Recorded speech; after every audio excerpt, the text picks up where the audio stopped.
Senator Bettencourt, it's good to see you again. What has the House said, or what do you expect them to say about the refreshed property tax cuts that you introduced in the Senate? Well, first off, it's a record $18 billion. That's the largest property tax increase bill that's ever passed in the Texas legislature. And it contains a lot of the elements that were talked about informally in discussions over the weekend.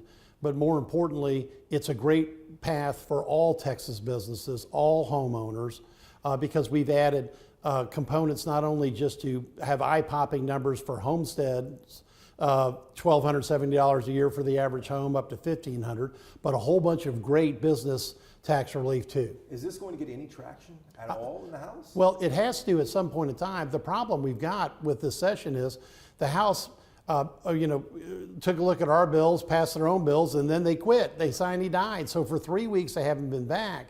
And at some point in time, the House has to come back to Austin and come back to the Capitol, and this bill will be waiting for them when they do. Why did you feel like you had to refresh this property tax proposal? Is it an olive branch to the House? Yes, because it contains a lot of good features for taxpayers all over the state. I mean, think about it. We're going to take 67,000 small and medium businesses out of paying franchise tax. Oh, we're not done yet. 1.7 million business owners don't even have to file a report anymore. It's called a no new revenue report. And so we're helping out businesses directly. And we've got eye-popping numbers to the point where over 65s are going to save in the second year of this plan almost $1,500. It's off the charts tax relief. And then the final piece, and I think it's a very important one, is we're going to lower the rollback rate, which governs how much money can schools take from taxpayers, by 30%. That means every year their future tax bill increase is 30% less. That's a huge permanent change in the landscape. And that should be something that I hope the House would jump on, because it's a great idea. Why isn't the House jumping on any of this stuff? What's the sticking point to your understanding? I mean, the sticking point is that when the bill came over, it was compression only. Now, the Senate passed a compression plus homestead. We believe in the homestead exemption.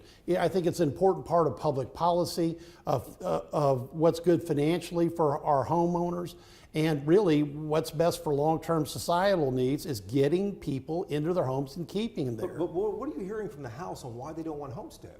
Well, I think it's a more complicated problem of the original call was just one thing, so a lot of people felt like you could only do the compression. That was it. And certainly that was the governor's initial statement.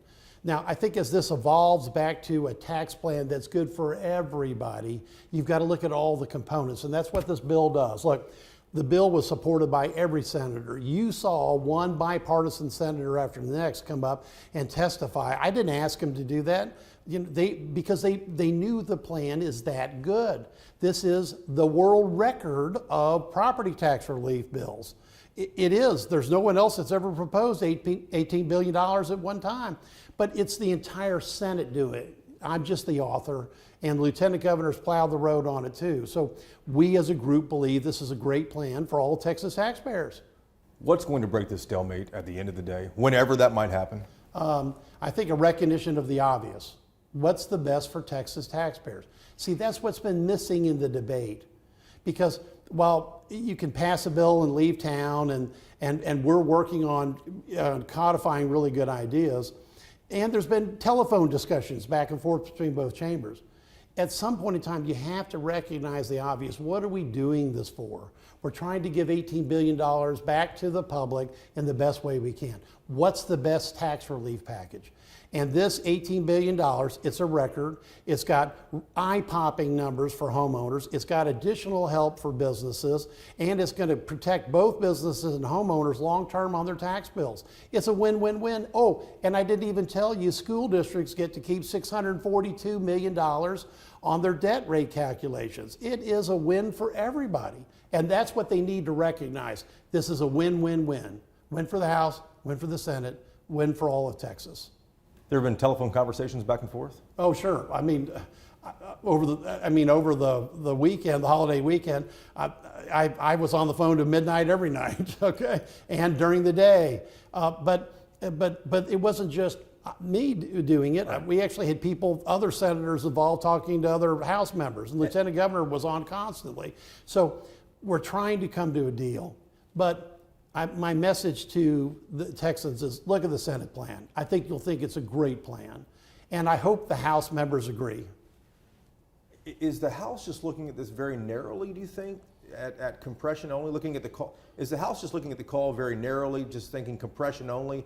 That's all the governor called for? There's no question that the governor's call, at least how the House interpreted it, was to do compression only, because that's the bill we got in response to our initial bill. But at this point in time, we've got to broaden the horizon and look at what's best for all Texas taxpayers.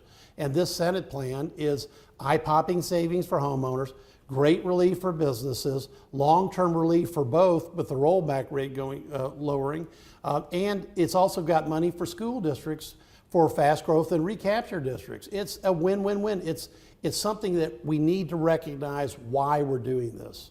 We're doing it for 5.72 million homeowners, millions of other taxpayers, 1,100 school districts, millions of kids, and all their families. That's what we're talking about here, is a combined package, of what I originally called a Texas two-step that we should be dancing to. Is Speaker Freeland the one holding this up, or is it Governor Abbott? At this point in time, I can only say that there were lots of offers. The Senate made many.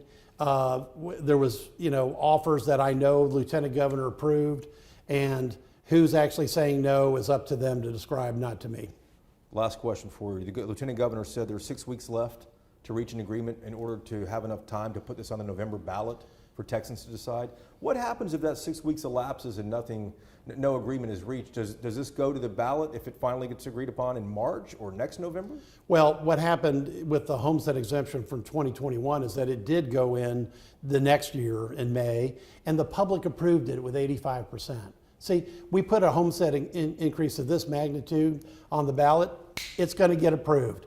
Now, what happens is that about a third of all this money will go through the system the way it's been set up to. But unfortunately, the homestead exemption won't be voted on. And that's critical. The reason why we're doing this is so the public can see the benefit on their tax bills, that they know they've really gotten savings because they'll see it in their bill in the fall. And to have an election on November 7th and says, oh, here's the cut you're getting, and it's on the tax bill, is the right public policy. It's the right way to get the voters focused on the issue. And more importantly, it shows what $18 billion can do for everybody. This special session ends on Tuesday night. Do you have any hope that your plan is going to pass? Sure, and if not, there's always the next day, and the next day, and the next day, because we've been working. You're not giving up? No, the House hadn't been here for 3 weeks, but we keep coming back, trying to come up with better plans. And more importantly, the best plan we can think of is on the table right now. It's up to the House to say, to pass it, send it to the governor.